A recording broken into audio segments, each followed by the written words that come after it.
Sure, absolutely. Yeah, and thanks again, everyone, for joining. We had our first successful session yesterday in our last week in our 5-part series to run through this next generation sector partnership model. I had sent the notes, some resources, and posted the video online of that session in case anybody had not seen it.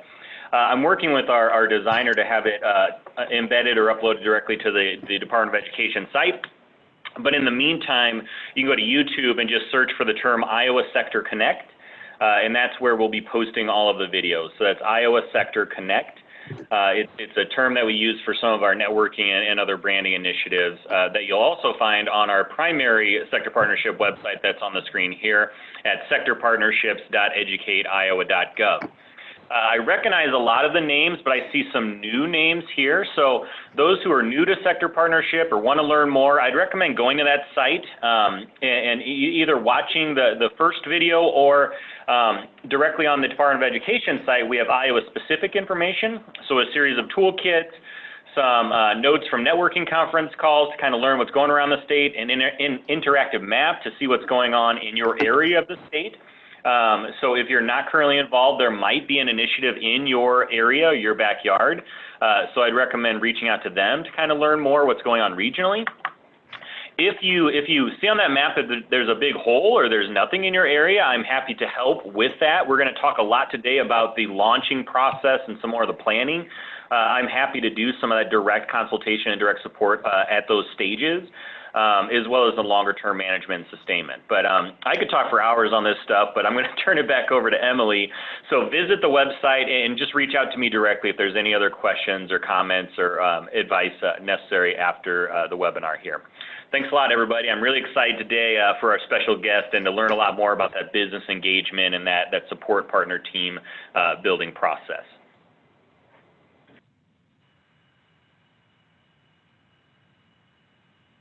Oh, I see that I was muted. Sorry about that.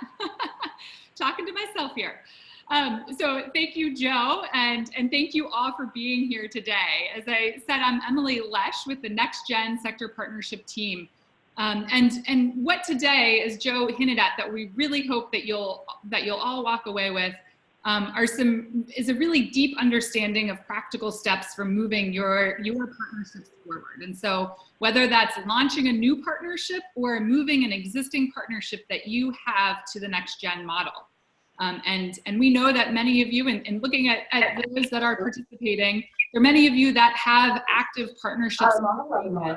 And so what we'll really cover today, although we're talking about launching a next gen sector partnership, are really the foundational pieces to building a long-term sustainable partnership where businesses are truly in the driver's seat and support partners from workforce development, economic development, education are really providing coordinated and aligned support to that business team that's at the center. We also are very pleased in order to get there and to do that. We're really excited to have with us Paul Harder, who is the owner and day-to-day CEO of Aqua Hot Heating Systems. And he's also the founding business leader of the NOCO Manufacturing Partnership. And we have Lynn Vossler, who was with us last week as well.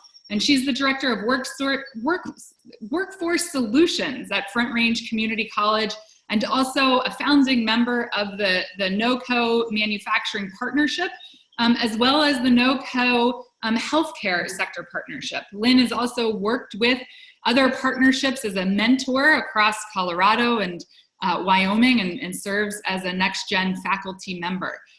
So Paul and Lynn, I'd love to turn it to you, Paul, first, to introduce yourselves here quickly. And also, before I do that, actually, I'm just going to chime in with a few important ground rules. So if you're not speaking, we'd love to have you mute yourselves. If you're either on the phone or on the computer, please mute your phone or mute your computer. Okay. I'm going to go ahead. We'd love to have this be interactive and hear from you throughout. so not by Friday. You all of you, but otherwise, Paul and Lynn right now, or sorry, Paul and Lynn right now. Paul, and how about you dive in and introduce yourself? Okay, well, thanks, Emily. You did a pretty good job doing that. First, I got to say that picture of me was taken when I started the sector partnership work, and this is what you look like after you've been doing it for 6 years. So it's probably time for me to upgrade that photo. Excited to chat with you today. Really interested in hearing about your experiences and what your questions are as you work to launch your own sector partnership. It's been a very exciting journey for us here in Northern Colorado, very successful. Was just at a great meeting, what we call our all manufacturers meeting we have twice a year, and got to see a lot of new faces, people I didn't know. And really, that's one of the ways I measure success in our sector partnership now is when I show up to one of the meetings and I don't know 75% of the people. It tells me that we're continuing to grow and expand. So excited to talk to you today and anxious to share my experiences. Thanks, Paul. And Lynn.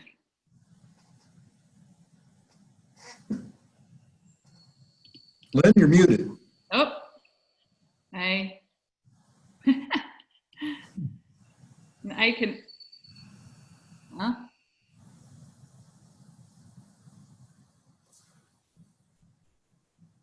Okay. Well, Lynn, let's see, Lynn. That better? Okay, Lynn, is that you? I've got you now. Yep. There. Sorry about that. So Lynn Vossler, I was here with you last week, Director of Workforce Solutions for Front Range Community College in Colorado. Eager to share with you. I know there are a lot of folks from community colleges, and I'm happy to share my perspective from the community college side of things.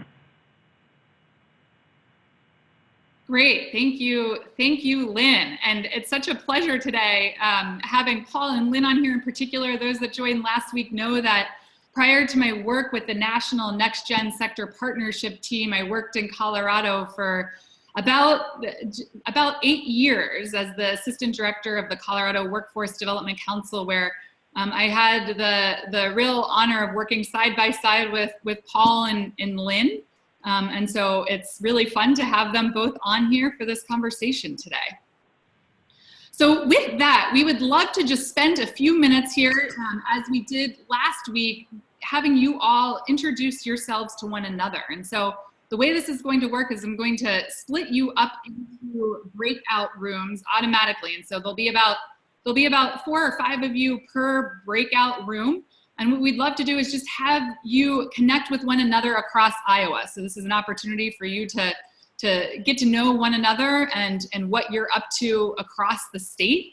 And so when you go into these breakout rooms, please introduce yourself, who you're with, and any partnerships that you're involved in.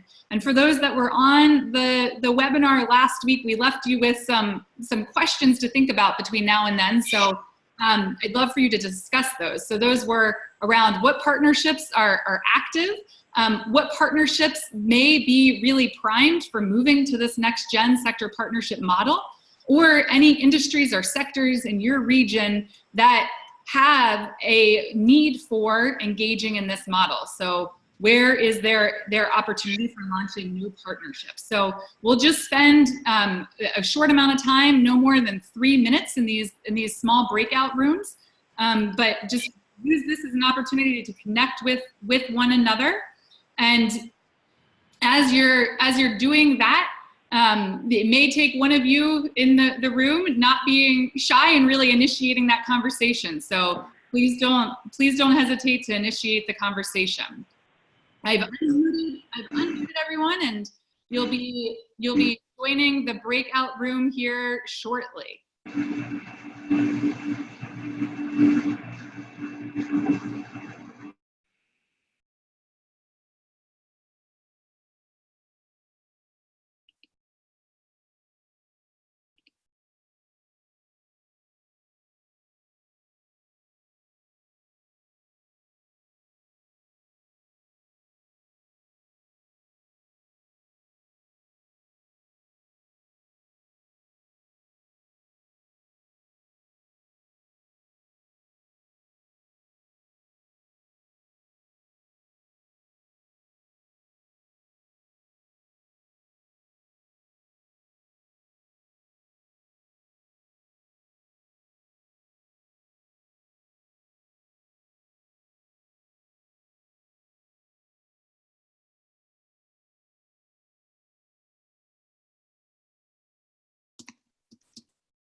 Great. Welcome back to the main session here. The breakout rooms are wrapping up, so folks will be joining back in here, and we'll dive into the conversation and content for today.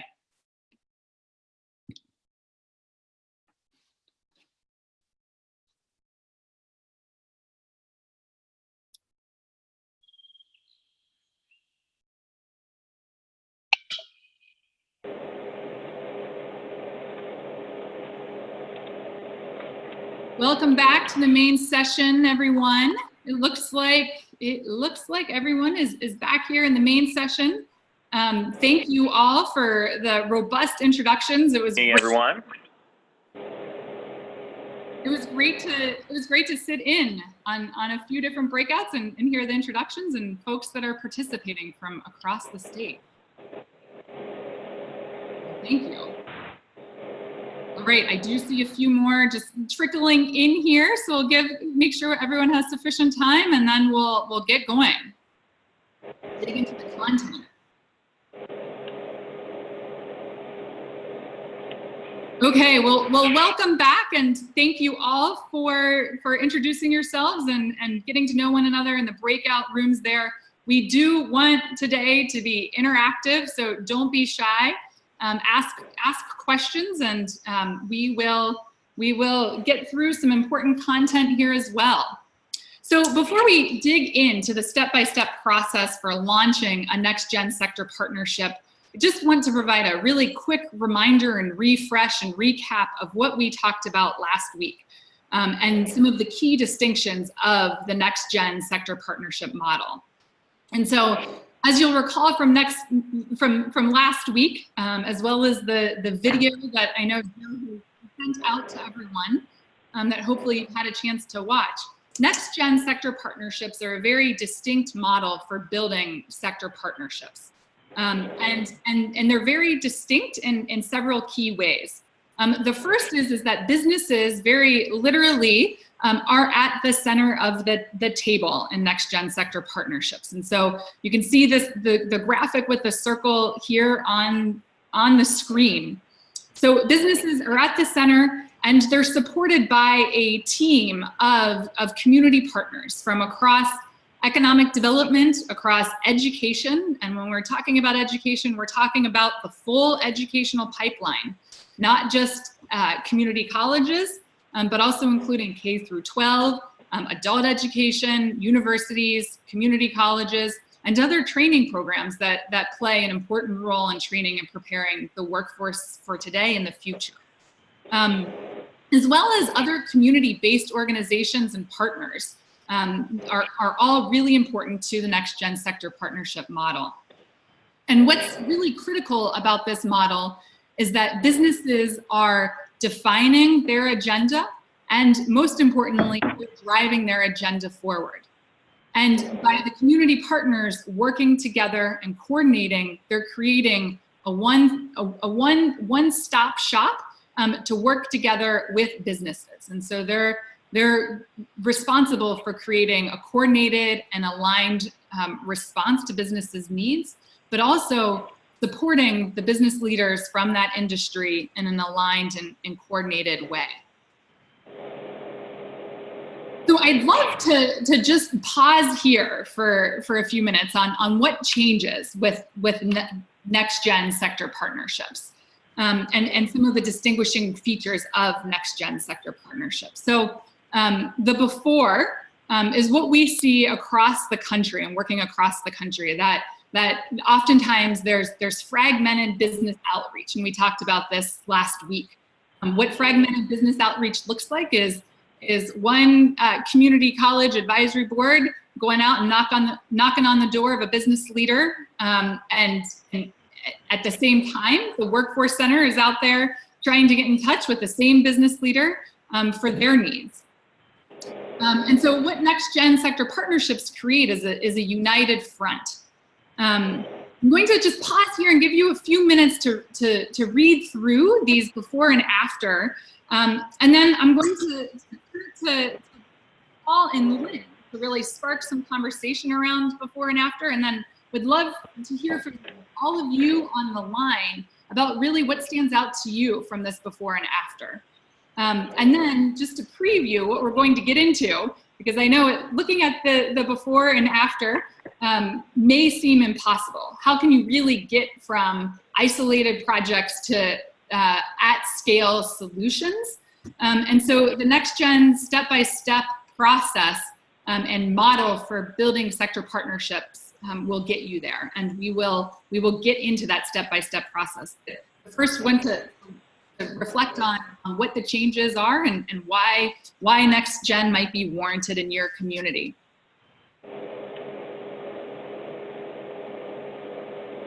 So Paul and Lynn, to get the conversation started, would love to hear your perspective. And Paul, I think I'll start with you. From the business perspective, what changes with NextGen? Well, the biggest thing that changes is I delete fewer emails now. Concept of getting attacked from all sides. I used to get all kinds of emails and meeting invites and opportunities to comment from high school advisory programs, from community college, from economic development across 2 counties or more, multiple workforce centers coming at me with different project opportunities, different state grant opportunities coming through our Office of Economic Development, International Trade. And it was just a mess, and I had a business to run. So I deleted a lot of stuff. I didn't know who these people were. It seemed, redundant and bureaucratic, and I ignored it. And now working together in sector partnership, first and foremost, now I know these people. I have personal connections with public partners in addition to my industry peers. So now I'm getting communication from people I know, and in a lot of cases from people that I consider to be friends. And we are seeing the public sector now in our region working more to be a team. The most recent success, I think, is that all of our economic development professionals in municipalities and counties here come together and are working regionally now and approaching business in a regional way. And that's an outcome of our successful sector partnerships in manufacturing and healthcare. Excellent, thank you, Paul. And just to follow up on that, I happen to be in the breakout room where you introduced yourself, but can you just give us a perspective on when this partnership launched and how long it's taken to get to that point where you are seeing this coordination and alignment? Yeah, it seems like yesterday, but it's a long time ago. Like I said, in the photo at the beginning of the presentation, I was a lot younger guy then, still a lot younger guy. We started in September 2013, and I like to tell people that first meeting, 28 people showed up. 3 weeks later, in the second meeting, only 8 people showed up. But it was the right 8. And today, our sector partnership in manufacturing represents over 250 companies, and I believe our email list now is north of 1,200 individual email addresses for people that we connect with in the industry and people that support us. And I got to tell you, it was not constantly up and to the right. Wow, did we have setbacks. Many times I drove away from board meetings where I needed 7 people to have a quorum to vote on something, and I couldn't even get a quorum. I had meetings where 3 people would show up. So it was a lot of 2 steps up and 1 step back in the early days as we built momentum, had some early wins, and finally started to build the sector partnership we are today. But if you're struggling, you should be. That's normal. This is not the same course of business that we've all been down over the last couple of decades. This is a new way of working, and it's going to be uncomfortable, and it's going to be messy, and people are going to go in and out. And I think that's very normal and natural. We even still have some of that today. Thank you, Paul. And what I'm hearing in there as well is keep on the course and be patient and keep moving forward.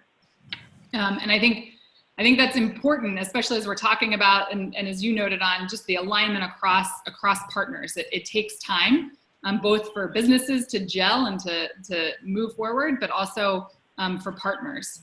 Lynn, I'd love to hear your perspective on what changes with NextGen and what's different. So I think when you think back on our typical advisory team meetings with the college, each, as you all know with community colleges, anyone who gets Perkins funding has to have an advisory board. So this was a mandated thing. So not everybody always wanted to work with industry, but it was like, well, we've got to have that advisory board. So they get on the phone and start calling whoever they can think of, some businesses, to get them there. Oftentimes it was, please come twice a year, we'll feed you dinner, and we'll show you a PowerPoint, we'll talk about our curriculum, and that's all you need to do. Now, I think it's hugely different. Emily, you talked about the pull versus the push. We were always trying to get business folks to come in by feeding them dinner or feeding them breakfast and then talking to them with a PowerPoint. Now it really is the businesses are with no co-manufacturing, for example. They set all the agenda, they set the events, they invite us to come. And we hear from them when we hear there's a program that we need to start, we start it, but the businesses are really driving the bus, and we just come and listen, and as colleges and K-12, university, all the education partners are really good about listening, and then we respond and change things up based on what we're hearing. Lynn, I love that, and it really speaks to the before of industry representative. So no longer are industry members showing up, stamping something or providing specific input around a specific program. They are now, in the after, they're real champions, so they're really stepping up and playing their part and their role in developing the programs that are needed, but most importantly, the bigger picture of the talent pipeline that's needed in your region and community. I'd love to, oh, it jumped ahead there accidentally, but I'd love to just spend a few more minutes on this slide.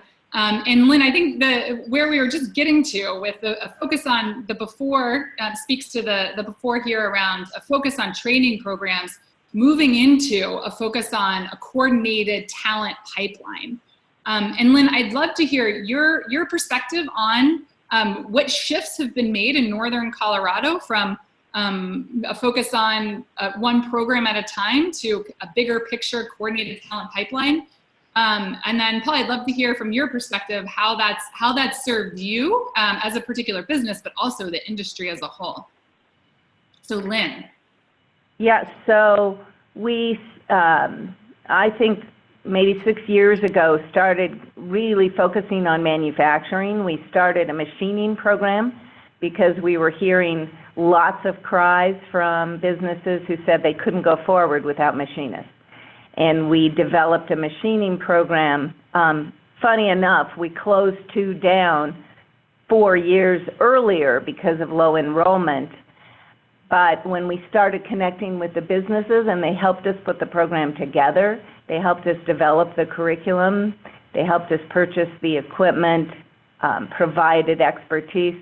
We now have trained 500 machinists, and now we're looking at widening out our footprint in manufacturing, and we talked with over 80 different businesses specifically about what are those specific needs. We're now opening up a Center for Integrated Manufacturing with 4 programs, and probably will continue to grow those programs based on what we're hearing and what's needed.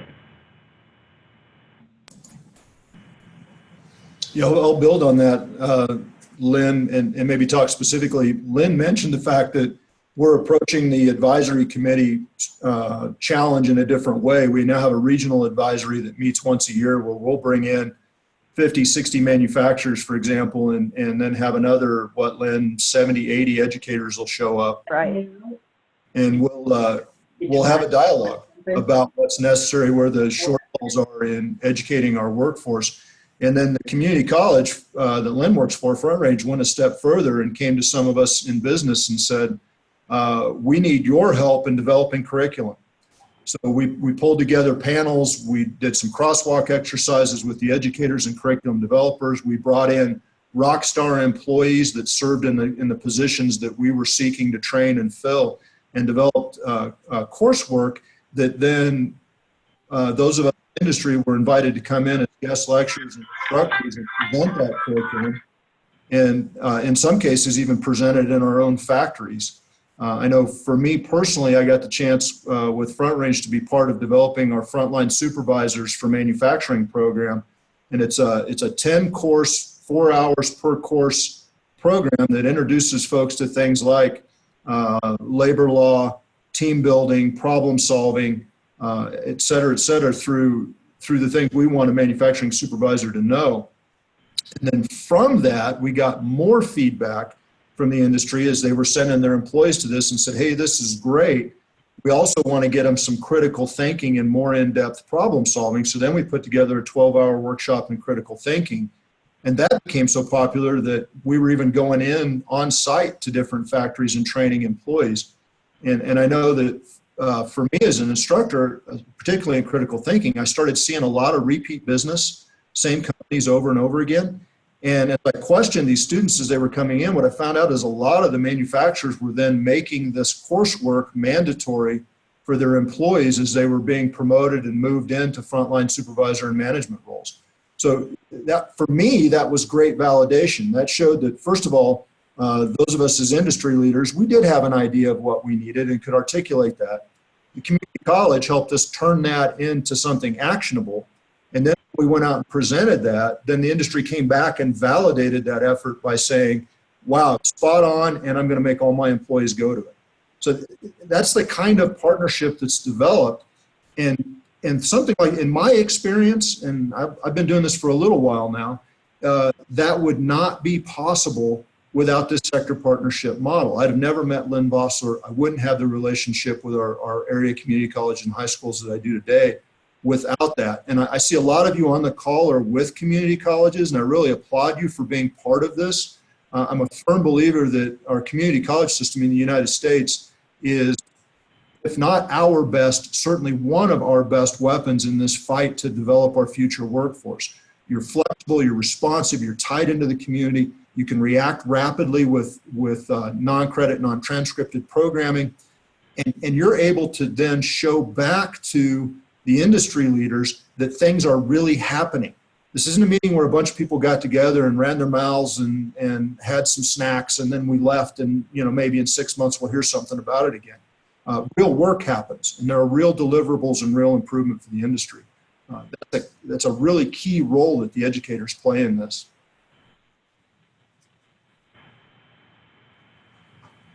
Thank you, Paul, and a real strong call to action there, an opportunity for the community colleges on the phone, and together with partners from across workforce development and economic development.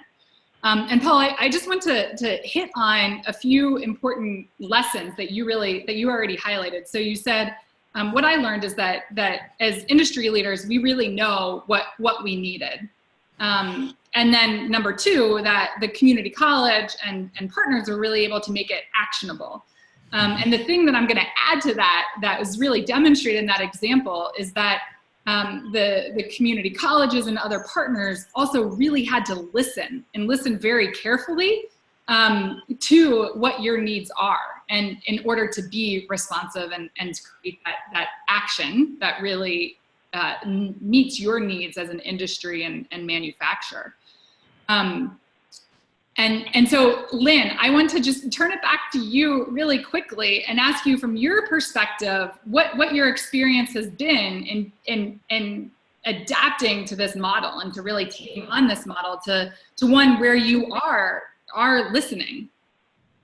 Yeah, I think those of you with colleges, and I've been with community colleges now over 30 years with various colleges all through continuing ed and workforce programs. And this is the first time. It was such an experience to sit down with those manufacturers, because we as educators think we know, and we certainly would have sat down and put together what we thought was a bang-up supervisory training program, right? We have the content. We've done this for years. We know exactly what to teach. We have it all together. Well, you know, when we've sat down with them, probably the first 5 sessions were pretty typical: HR, conflict resolution, HR law, supervisory kinds of things. But the second 5, as we dug deeper, were all things none of us would have had any idea to include in a supervisory management training program, like problem solving, like lean manufacturing, the kinds of things that Paul and his team work with every single day. So the difference is huge, and you can really see it happen as we go out and offer this class. We've been doing it now we offer it every spring, every fall, and we fill it every time with manufacturers who are sending their new supervisors.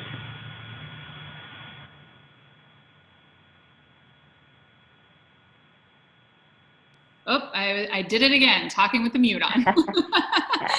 Should keep a tally here. Thank you, Lynn. So what a part of what changes also to jump us forward, and so there are many community colleges on the phone today, but part of what I want to get into when we're getting into the step-by-step process for building these partnerships is how you get from the fragmented business outreach. So Paul, as you said, those fewer emails to delete in your inbox to a united front. And so what that really tangibly looks like for you, Paul, is that you have many fewer emails and you're getting communications from one place at one time. And so I want to dig into that. And Lynn, I'm curious to just hear from your perspective that fragmented business outreach to the united front, what that's meant to you from the community college perspective, being able to have a coordinated and aligned response, and really working and trusting your partners from across workforce development and economic development as well. Yeah, and so as Paul alluded to, the region-wide advisory team meeting is so much better than all of us going out and running our own little advisory team. We still have advisory teams. We still have those local folks who are very close to our programs, but the region-wide effort, what happens is everyone's in the room, so the effort is more coordinated. So we can make changes to curriculum. So for an example, I think I talked about last week was with the healthcare group when they decided medical assistants needed to be 1 year instead of 2. Because everyone's in the room, you have the community college system in the room as well. You have your high school partners. Everyone's in the room and hears it, so those changes get made so much quicker. The sector partnerships have become our go-to place to interact with our industry. Thank you, Lynn. And just to really paint the picture here, when you're talking about the coordination and alignment across these various advisory councils, it includes 2 different community colleges. Is it 4 different high school districts and 2 Yeah, we have 4 school districts and 2 universities. Great. Okay. Great. So that's a united front. All right, so I'm going to move us forward here. This has been a great conversation about what changes in the distinction. So you get the sense that next gen is something different, as we talked about last week, and different from a traditional sector partnership approach, where you're out there working one-on-one or with a group of businesses just on their training program needs, as we talked about last week. And so next-gen sector partnerships have these 6 indicators of success. And so you can think of these as real guideposts for understanding if your sector partnership is a next-gen sector partnership. And so these partnerships are supported by a comprehensive regional support team that's broad across education and the full education spectrum, workforce development, economic development. They also operate in a regional labor market. And so these partnerships are not defined by geopolitical boundaries. So it's not just a workforce region or the region that one community college serves. We're really talking about the labor shed here, and are defined by the industry of focus and what connections businesses have across the region. Number 3, yeah. Can I add to that real quick, Emily? Because that actually relates to a question I just saw in the chat box. So in the state of Iowa, a lot of our sector partnerships mirror like the community college region. In Iowa, it's a little bit of a different approach than some other states where you might have a body like a workforce development state group saying, here are the regions, you have to work within this region, here are the industries you have to work within. There has not within the state of Iowa historically been that statewide guidance. And it's very much been less of a statewide initiative with local support than a state or a local or a grassroots initiative with state support. So it flips the model a little bit from what other states have been doing. And that's what my role is with the Department of Education, is really to help support, consult, and advise on these efforts, not necessarily to dictate what industries or regions you have to be held within. And like I said, that is generally somebody from within a community college, so it just fits nicely into their region. We do have some other groups that are larger or that are not convened by the community college. There's one group that's actually a statewide energy effort, so it's the larger energy companies as well as smaller municipals and power co-ops. And within that group, you've got 4 or 5 community colleges who are involved, and they meet on a quarterly basis, and they just talk about, as a statewide effort, how do we better promote careers within the energy industry and the energy sector.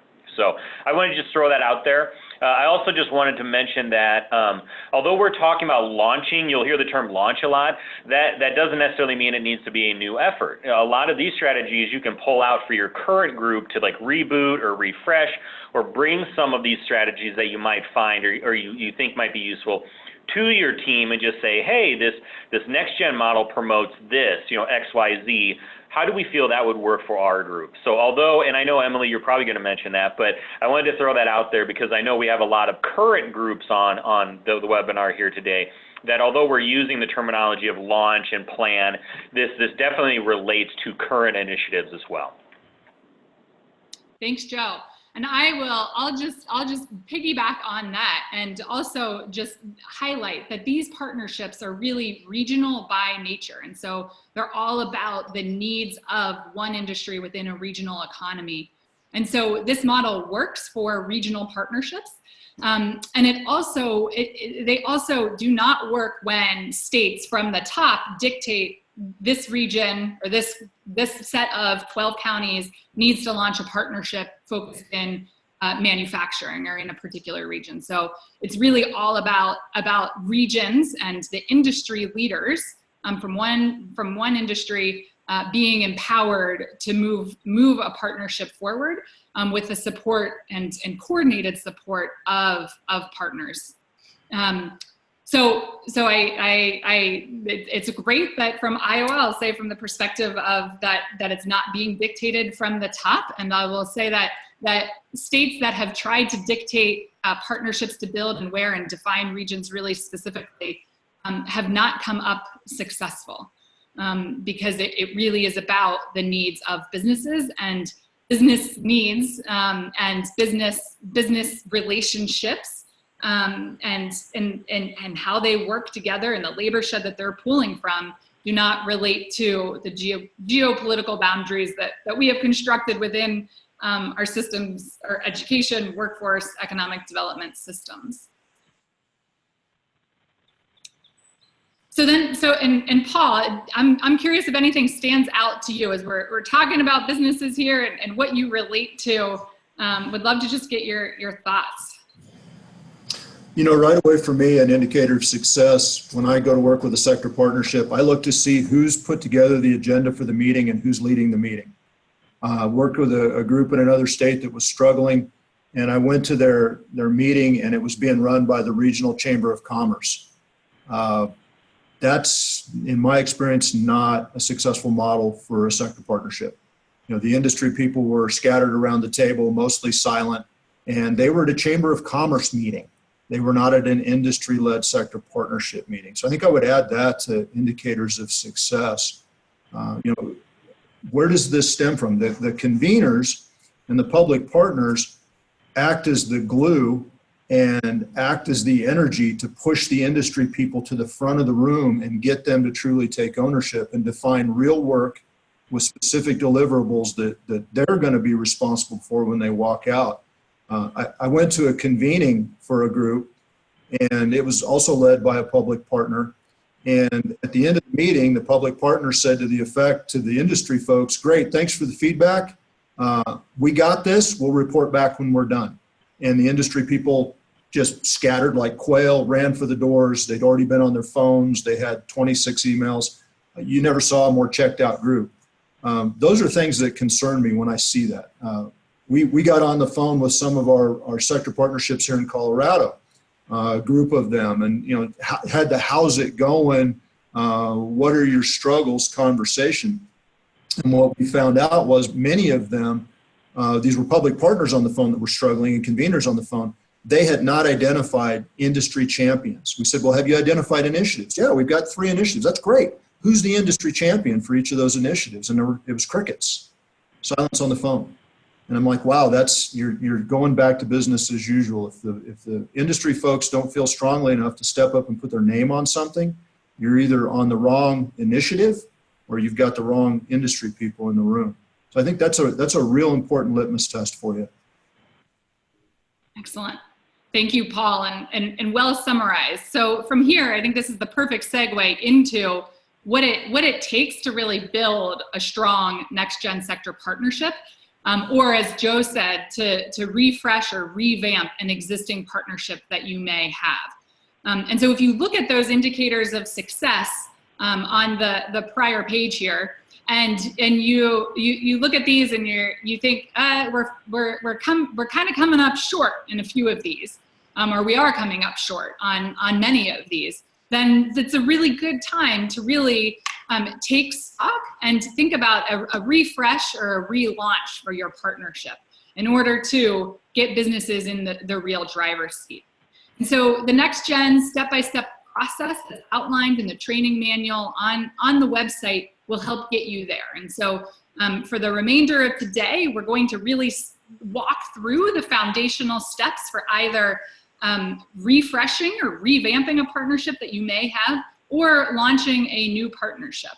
And so before we get into the first 3 steps, Paul and Lynn, I'm curious to hear from your perspective what this step-by-step process really has meant to you and your partnership, and really what I'm interested to hear is does this work? Is it worth paying attention to this process and these steps?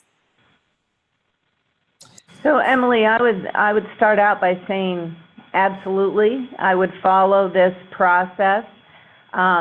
We had a lot of, like a very first manufacturing launch, what we did wrong. We started out by naming the subjects that we were going to discuss, because we thought the business folks would need to have some reason to come to the meeting.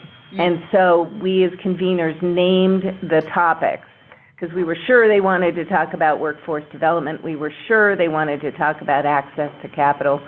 And so we named the topics, and just as Paul said, our industry folks checked out. So making certain that those industry folks are in front and that the public partners are in back listening when you set up your process, and then in the end making certain that those industry folks come up and put their name on whatever initiative is going to happen is really important. Yeah, I couldn't agree more with Lynn. I've been in convenings that went well and followed the model, and I've been in convenings where the facilitator clearly had not reviewed the model and was winging it.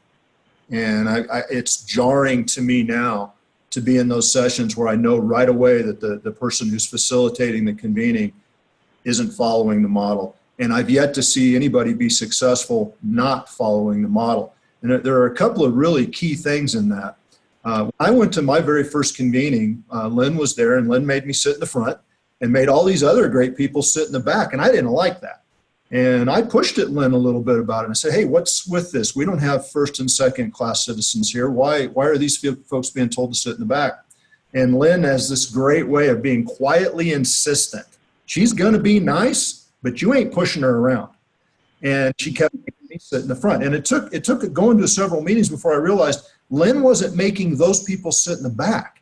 She was making the industry people sit in the front so they'd talk and lead and take ownership.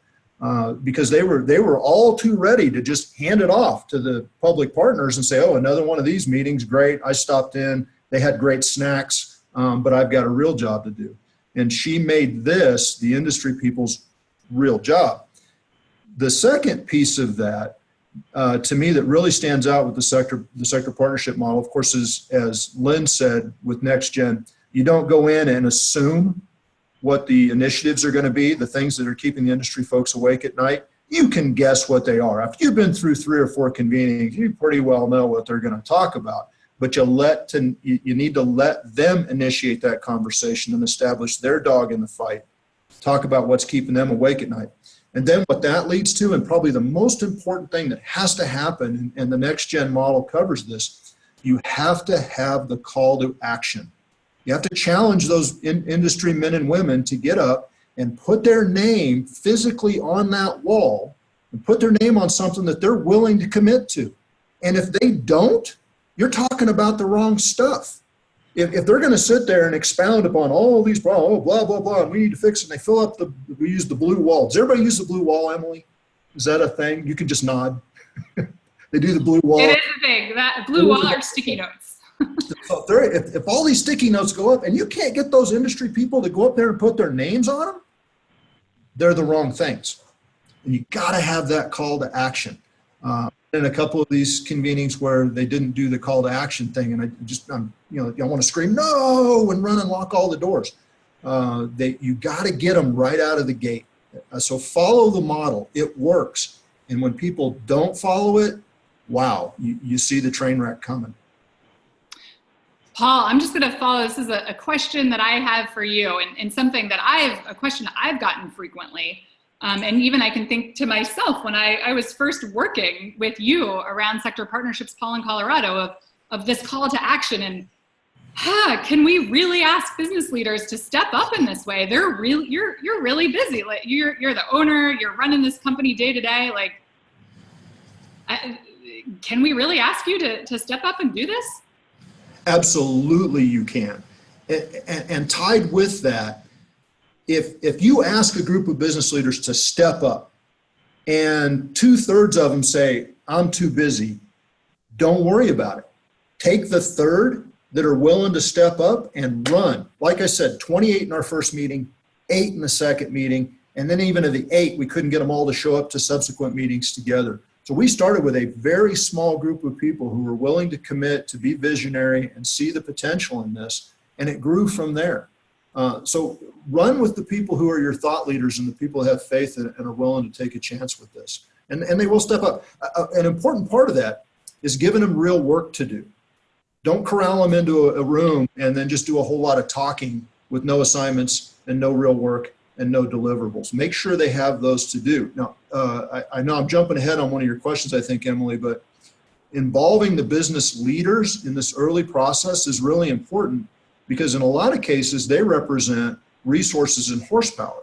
Margot Karsten, who's the president of the Banner Healthcare Operations here in Northern Colorado, said this in a meeting with me in one of our school districts one time. She said, I don't have a lot of money. My healthcare system is nonprofit. I don't have a lot of money, but I've got people and I've got technology and I've got resources. If you give me real work to do, I'll deliver for you. But if this is a meeting where we're just going to sit and talk about stuff, frankly, my calendar's too busy for that. And so it always resonates with me, and I always remember Margot saying that. Real work. Give them assignments. So I've got a quick question. Something that we hear come up, particularly in rural areas of the state, is that we maybe only have 10 employers within an industry. So if none of them are kind of participating or we're struggling with that, what do you recommend we do in that scenario? Do we have the wrong people from the company? How do we have that conversation? You know what I mean? So there's a capacity issue sometimes, and there's just not trying to find the right people becomes a bit of a mathematical problem. I can speak to that a little bit, Emily, if you'd like. Yeah. So working with the Big Country Manufacturing Association down in the Panhandle of Texas, and then working with one of the rural Nebraska groups, they had this problem with a small count of employers over a wide geographic area, you know, having to drive an hour and a half or more just to get to a meeting. And so how do we make this happen? First of all, it starts off with, and I think, Joe, your question, you framed it in a way that shows me you're pretty insightful about this already. If they give you the, okay, that was interesting, and you get this lukewarm response, you're either working with the wrong industry or you've tagged the wrong initiatives. That's in the next gen process of pulling out what's keeping you awake at night, what will get you excited and get you to stand up and talk with your hands. Let's find what those things are first and foremost. If we've not done that, then they will walk away. And if they're in a business where they don't have any problems and everything is ticker tape parades and hats and horns and birthday cake, great. And let me know what industry that is too, because I'd like to make a career change. So it really is, it's about nailing down those things that they're excited about. The other thing we found with these groups that were widespread, what's resonated with them, and something that I only but really understood upon reflection. In the early days of the NOCO manufacturing group, we became friends. We built in the opportunity to socialize, for some segment to go have a drink together, to spend time, to have personal discussions, and we became friends, and we built a friend network.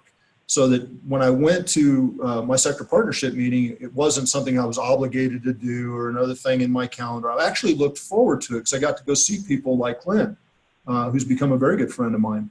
And we built these personal relationships, and we allowed time and dialogue and opportunity for that. Sometimes when we get groups together, we have a tendency to PowerPoint them to death, and we overpack our agendas.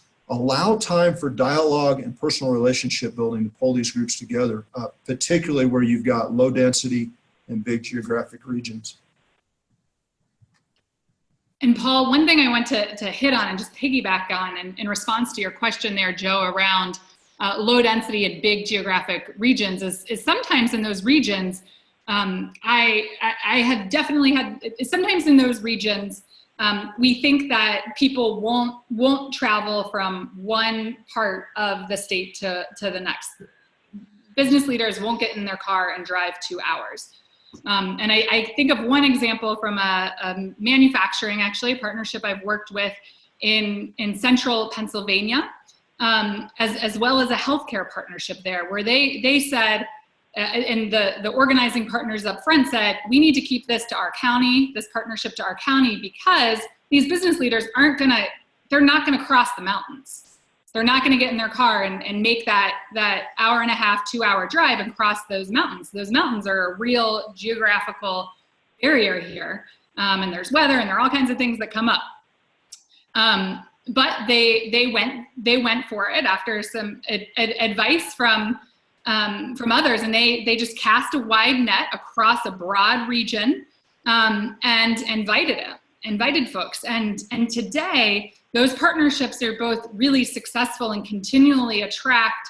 The manufacturing partnership has about 30 business leaders from very, very different areas across a 12-county region that participate. And so that's always one of these reminders as well, where we think we know, or sitting from the perspective of a workforce developer or community college, how far folks are going to drive for this type of opportunity, but not pigeonholing yourself too much and casting a wide net to help diversify the number of people that you're inviting as well. So with that, this is the perfect segue into the step-by-step process. And so the step-by-step process has been developed over now about close to 20 years of work, really taking the best lessons and what we know works from traditional workforce development sector partnership building, marrying that with what we know works from the education side around advisory councils and in particular career pathway building and engaging businesses in that, but also economic development and clusters of opportunity. And so it's a very comprehensive approach to building sector partnerships. And the first step to that is building a regional sector support team. So a regional sector support team is really important and an important foundation to any next-gen sector partnership. And it's how sector partnerships can get started. They also can get started by business leaders coming together and saying there's a need for this. But in building that regional sector support team, it's really important that the partners that are rallying together to support the industry are diverse. And they're diverse in terms of the types of entities that are represented. So you want folks from across workforce development, across economic development, chambers of commerce, as well as education.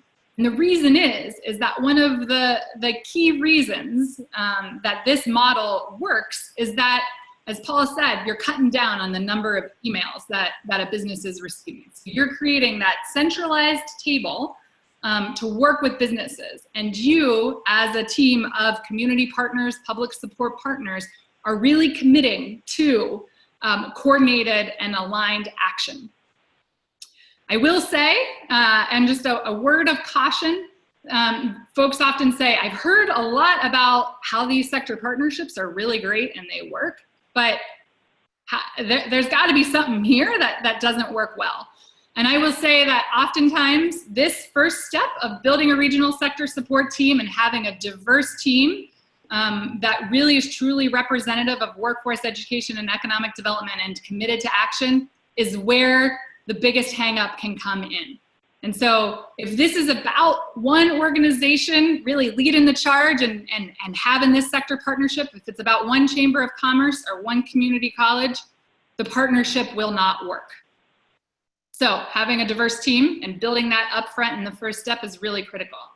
It's also important that the partnership is focused on being data-driven. So you heard me say this last week, that not every industry in every region really warrants collective action. But you really want to look for those industries where they play a strong foundational role in your economy, and whether that's based on that's based on criteria that you as a regional sector support team really describe. But that's in terms of the number of jobs, the quality of jobs, their ability to provide family-sustaining wages, whatever that looks like and whatever is most important to your region.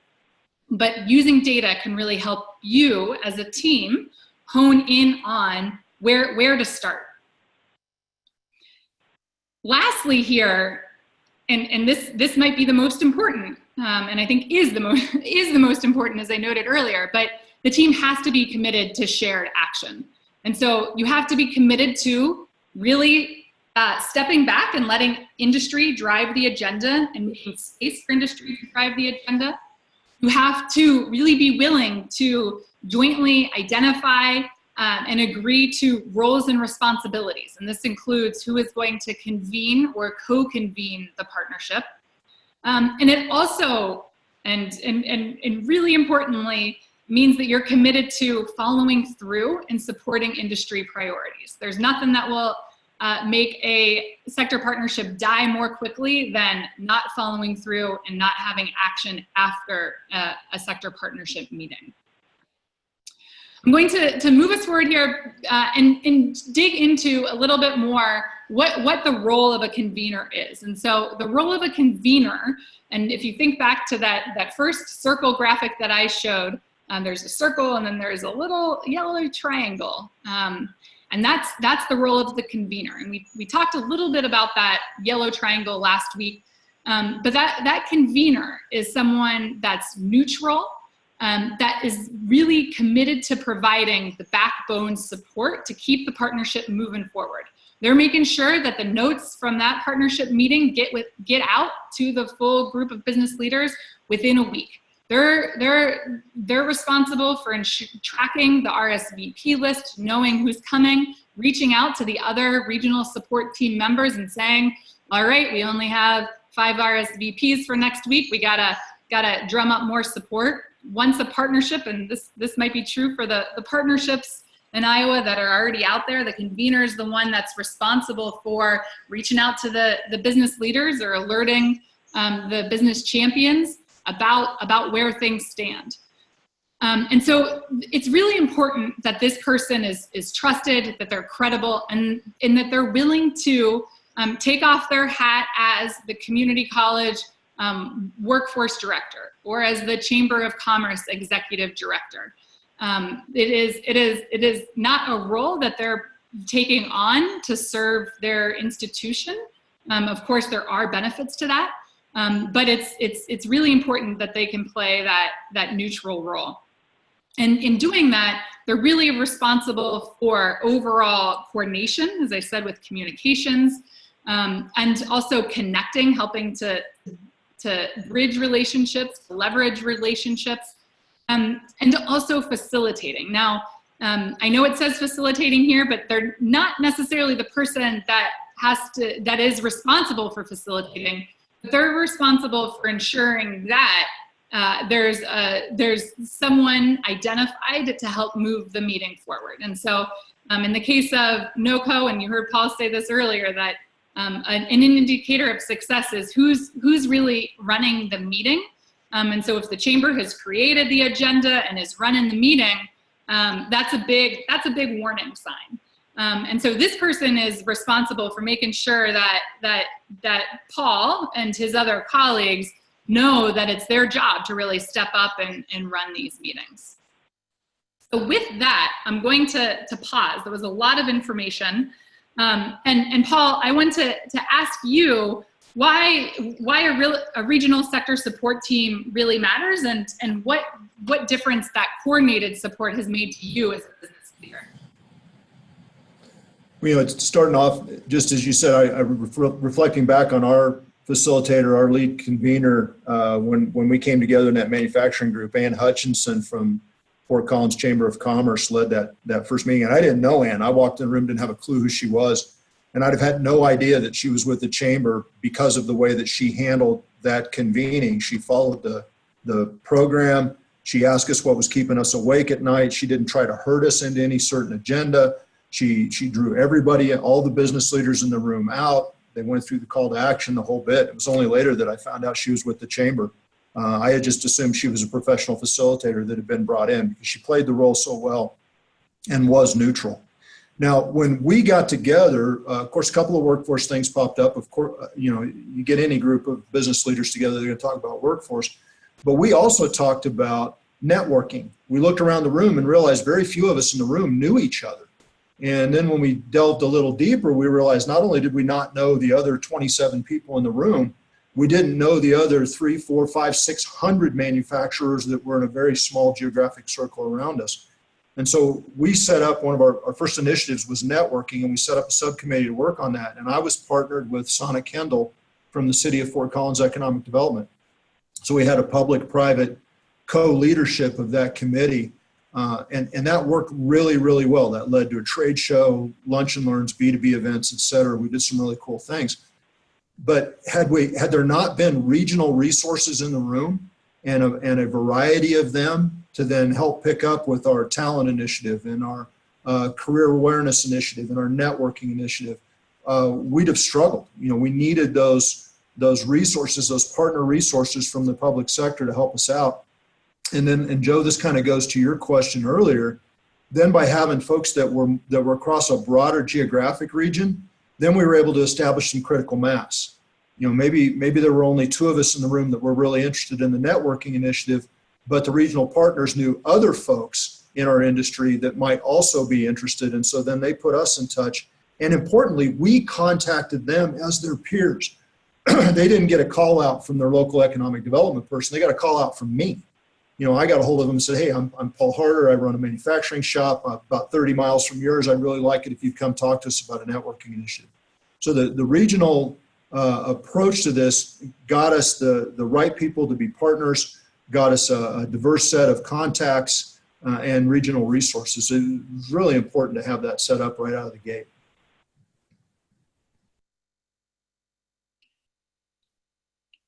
Excellent.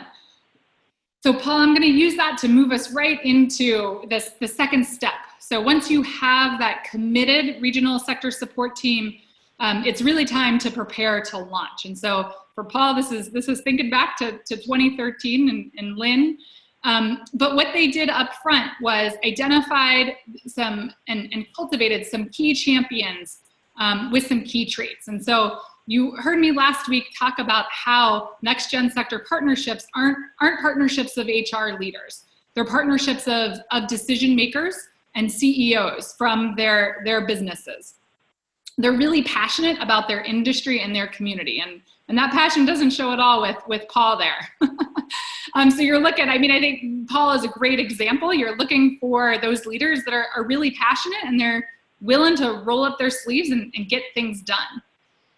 And so as you're preparing to launch, it also takes building out this list of CEOs. And so this is one thing that I find in working with partnerships across the country that may have an existing sector partnership and they're working to revamp or they've had trouble with business engagement. It's really working through this process of inviting CEOs and decision makers from their region. And so this is one key thing if you have an existing partnership that you can do in planning for a revamp and refresh. And so in order to build that network, it's really important to tap into your diverse regional sector support team because you all have, across workforce, education, economic development, you all have different connections and relationships to build that list of CEOs to invite, getting their email addresses, getting their snail mail addresses as well, and distributing an invitation. Now, there's one really critical thing about this invitation. This invitation is not from, this invitation in this case in NOCO with the manufacturing partnership, it did not come from the Front Range Community College in Lynn Vossler, the director of Workforce Solutions. These invitations across Next Gen Sector partnerships come from other business leaders and business champions. And those business champions that sign that initial invitation letter, they may be the ongoing business champions, but you also likely at that launch meeting will have other business champions really emerge, depending on who shows up. And so those are really, these elements to launching a partnership are really critical to a long-term sustainable partnership with businesses in the driver's seat. And so I'm curious to hear, first of all, a few things. Lynn, I'd like to hear from you about just the process of building the regional sector support team, but also preparing to launch and doing things like building that list of CEOs and key tips you have for this group in Iowa. So again, kind of repeat, Emily, but again, I think really important to look around and see who are the movers and shakers in your area, and make sure they're at the table, along with making sure that you've got representatives from. It's really good to have K-12, university, and community college all there, some sort of representative from those. And then your economic development folks, and they're across the board, as you know, they're chambers, they're city economic development, regional economic development folks. They talk to each other, and so you don't have to have them all there, depending on how big or small your area is, but having an economic development person there is really important. And then your workforce folks. Your workforce folks can help you with resources, and they're workforce-oriented and they're industry-oriented, and so bringing them there. And we started to build a small group of the public partners made up of those three things to start other industry sector partnerships. And so we work across different industries with that same public group. So that's been really effective as well. And then, as you said, sitting around the table and making a list of who knows who in various companies. We just started with a whole list, and then people signed up for the ones they knew, and they were accountable to invite the ones they knew. Even though they received an invite from, this official invite, you have to have that personal ask from an industry folk to bring them to the table. That really makes a difference. Thanks, Lynn. And Paul, I'm going to turn right to you. And one question that I very commonly get is, a CEO, a decision maker, I can't get in touch with them. They're not the ones that really know about this. So tell me, Paul, why those decision makers? I think you have to start there, because these are the folks that can say yes or say no and direct resources. Now, I think when we talk about sustainability, you find yourself moving beyond the C-suite. And you get deeper into the organizations, and that's an important part of sustaining a sector partnership. But at the launch, you need those men and women that can make decisions right then. They don't have to send something back to corporate, in some other state and wait for approval. These are folks that can say, yep, like this, let's go. And that's really important to that critical early element of momentum. You move and you want to move fast. I know in our first meeting, it was in September. We got excited. Before we left the room, we wanted to set a time for a second meeting. And there was some hemming and hawing on the public partner side that, this was a tough time for the educators coming to the end of the school year, and then it was going to be the holidays, and maybe we could get together again in January. This was September. What we had to communicate very rapidly as the business leaders was, we're going to live or die 6 times between now and January. I'm not even going to remember I was in this meeting. If you want to keep me engaged, we need to get back together in no more than 3 weeks.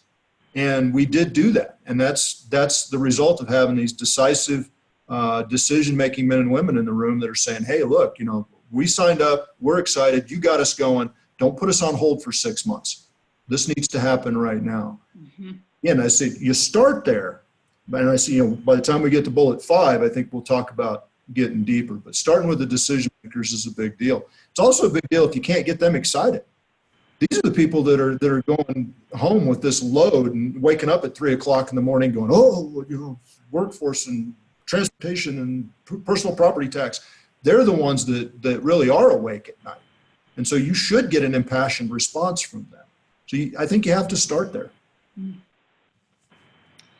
Paul, and that's the perfect segue into what actually happens at the launch meeting. And so having those right leaders in the room is really critical to shaping the agenda of the partnership overall. And it's that partnership agenda and what it is that the partnership is focused on that is so critical for the business leaders to really drive. And so at the launch meeting, you want a conversation where you have passionate business leaders that are decision makers and that really have their finger on the pulse of the industry as a whole, but also their business. Because you want to start off the agenda with getting business leaders to talk about opportunities. What's really exciting in manufacturing in their region? What's really exciting in IT in the region that you're in? And then the second part of the agenda is getting into identifying shared priorities for action and ending with commitments. And Paul has already hit on this, the importance of ending with commitments and moving and driving action forward immediately. The other thing about the launch that's so critical, and this has been talked about earlier, but that the public partners very literally stay in listen-only mode. And so the room set up at the launch meeting, and Paul described this earlier, the business leaders are in a U shape where they're facing one another, and the public partners are in listen-only mode behind the business leaders. And as Paul very eloquently said, and I'm not going to try to repeat it, it's all about creating the opportunity for the business leaders to talk, generate ideas, and step up and own these big issues. It's also about relationships. This work is about relationships and the relationships between those business leaders and public partners. But by sitting across from one another and with one another as business leaders, they're able to immediately begin drawing connections with one another. So I'm really curious, Paul. I want to just quickly hear from you about why you showed up at that first launch meeting. Well, it was at one of the. Sorry, go ahead. Sorry. It was at a beer distribution center, my house and work, and there was going to be free breakfast. That was probably the big thing that got me to go. And the other thing was, it was brilliant. They did it early in the morning. They didn't give me a chance to get into my office and then try to disengage in the morning and go to a meeting. I went directly from my house to that meeting, and that, those seemed like small things. There was food, the timing was right, geographically it was right. But ultimately, that's what got me there, because I had no flipping idea what a sector partnership was, and I'm still very curious about how I even got on the invite list, because I walked in the room, I don't think I knew anybody. Lynn, can you speak to that? Boy, I'm reading some of these questions too about how you bring folks to the table. That goes right along with that. And I think, somebody mentioned, those economic developers and those schools sometimes get so that they're holding their partnership really close. So they have a business partnership. They don't want to share it with anybody. They're not going to they don't want to bring their folks to the table because they have this great relationship. So it's really important as you make that list to find somebody, and it could be that somebody also mentioned maybe business champions are not willing to reach out to other business champions yet because they don't know what this is about. So even if it is a public partner that can ask them, if you can get them to the table, you will see things widening out and relationships being built all over the place. New relationships and new widening. Paul ran into a few territorial things with the public partners. We're way more territorial than the business owners. Business folks don't care. They don't care. They just want to get the stuff done. And so really focusing on, if you can get those folks to the table, find out what their passion is and get something done that makes them believe that this group can get things done. That's kind of the next key. If you can get them to the table, find out what they believe in and are passionate about, and get something done that they believe in, then you've got them.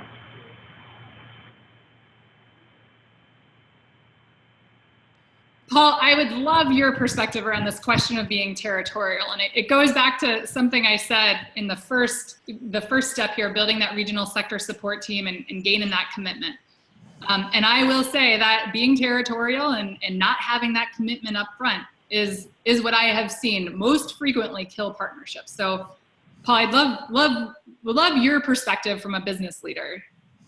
Well, I'll start with I think the first question that people have, and that's like, well, how are you going to get these competitive businesses together and get them to work together?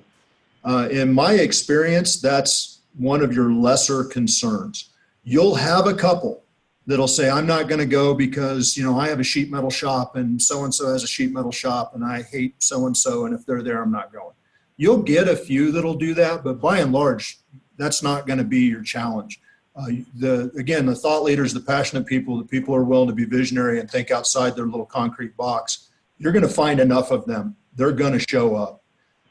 But the territorial issues on the public side were a little bit of a surprise to me. I mean, y'all can teach us a lot about how to be cutthroat competitors. I thought I knew how to do that until I worked with some economic development folks, and I realized I didn't know anything.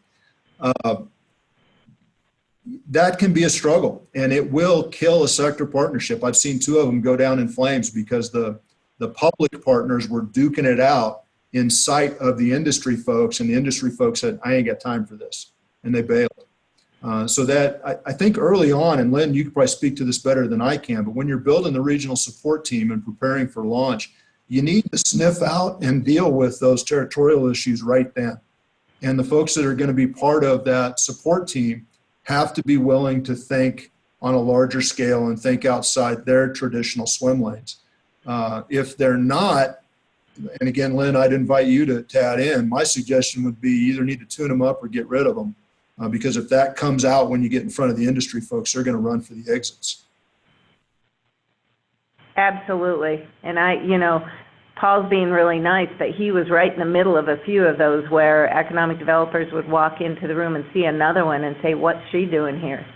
And that is essential that doesn't happen with our business partners. So I think that discussion and that whole thing of it doesn't matter, it's amazing what you can accomplish when it doesn't matter who gets the credit, I think is a bottom line with sector partnerships. Yeah, I'll build on that since Lynn mentioned that specific thing. That actually happened to me. we decided to put together a regional trade show as part of our networking efforts. And we needed the public partners like crazy because we'd all been to trade shows. But we had no clue how to throw an event like that. We thought we did, and it took about 2 weeks of planning for the industry folks to realize we didn't know what the hell we were doing. And so we had a really strong economic development player on the team. I went to lunch with another one and said, boy, I'd love to have you on the team. And economic developer A saw economic developer B walk in the room, and she looked at me and said, what is she doing here? And I went, okay, look at that, time out, time for a break. And I went out in the hallway with the two of them, and I said, we need to resolve this right now. This is about a region. This is about fabulous opportunity for employers that you feel you represent and employers that you feel you represent. And if we come together, we're going to do something amazing. I need to know that you're committed to at least trying to work together. And it wasn't easy, but they both sort of grudgingly agreed to, okay, we'll give it a shot. And you can't make this up. This is a true story. That first trade show, we were all scared to death. Throw a big party, nobody shows. When we opened the doors at 9 o'clock that morning, they were lined up around the corner. I think we had 500 or 600 participants show up for that trade show. I mean, it was a big success right out of the gate. And we were getting together for a team photo for the little committee that had pulled that off. And when we're trying to get everybody together, for our little congratulatory thing at the end of the trade show, those two people were hugging and congratulating each other on the success. It was amazing. They were willing to subordinate their personal interests to this greater potential, and it paid off huge for them.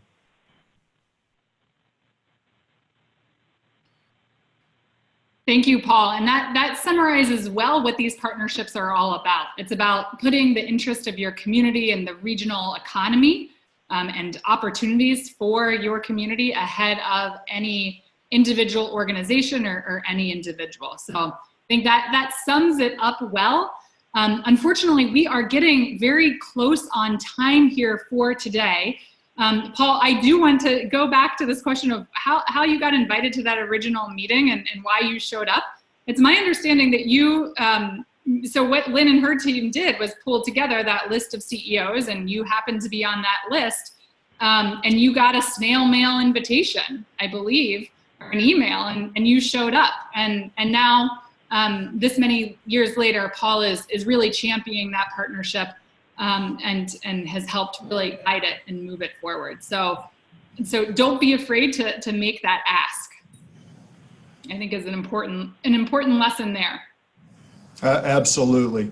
Ask and ask. And sometimes no means maybe, and sometimes no means, well, not right now, but maybe later. It doesn't hurt to be a little persistent, but they can't tell you no if you don't ask. Yeah, exactly.